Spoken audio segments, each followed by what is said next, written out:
Hi, this is Howard Freedland with Echo Commercial Properties. I'm here today to talk about how and what to know about keeping your new property clean and green. On the off chance that you're a Star Trek fan, you can appreciate the title of today's piece, Set Phasers to Green. If not, allow me to briefly explain. Whenever Captain Kirk sensed trouble, he would tell the crew that he was with to set phasers to stun. Today, though, we're not talking about phasers, but phases. And those phases refer to environmental examinations. So you're touring an investment property that's in the warehouse district. The building looks good from the outside, there's adequate parking, and the roof was even replaced the prior year. Oh, did I mention that the price was right in the wheelhouse? What could possibly derail the transaction? Inspector Gadget could. Environmental site assessments help classify probable or existing environmental contamination liabilities. These assessments fall under due diligence and help give an accurate picture as to the amount of work needed to be put in to bring the property to a proper, healthy level. Let's look at the differences between the two phases of inspection. Phase one helps build the scope and framework for the property in question. It includes interviewing the current owners for work that has been done.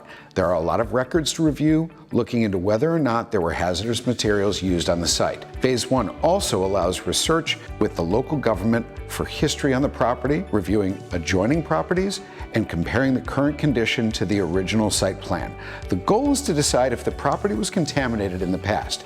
If warranted by the report, a Phase 2 assessment can be ordered. Cue up the intense music. Phase 2 ESA will confirm the presence of hazardous materials on the property, helping protect a potential buyer, lender, investor, or another interested party on the transaction from environmental liability. Another difference is Phase 2 assessments are unquestionably more intrusive than Phase 1.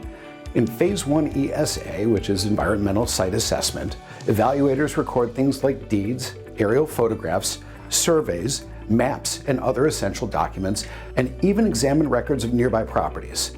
While Phase 2 assessment will assess more things like subsurface soil borings, groundwater monitoring, well installation, minerality tests, drum sampling, sampling of dry wells, floor drains and catch basins, transformer capacitor sampling for polychlorinated testing of underground storage, and so much more.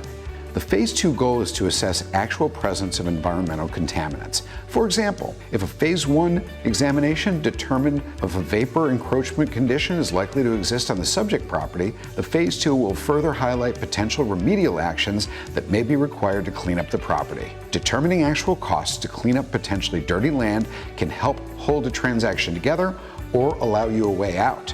This has been Howard Freedland with Echo Commercial Properties.